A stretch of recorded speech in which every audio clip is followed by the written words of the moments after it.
travaux continuent en vue de la nomination d'un nouveau Premier ministre. Deuxième cycle de concertation lancé aujourd'hui avec tous ceux qui veulent œuvrer pour l'intérêt supérieur du pays, assure Emmanuel Macron, qui a écarté hier l'option d'un gouvernement issu du nouveau Front populaire.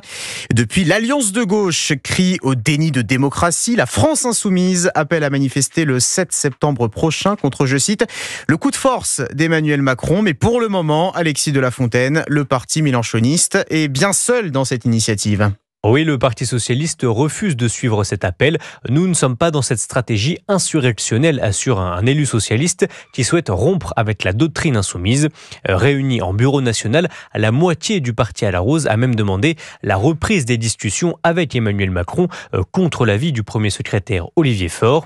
Hélène Geoffroy, représentante des opposants à l'alliance avec Jean-Luc Mélenchon, justifie cette position. On voit bien que la stratégie et l'agenda de Jean-Luc Mélenchon est autre.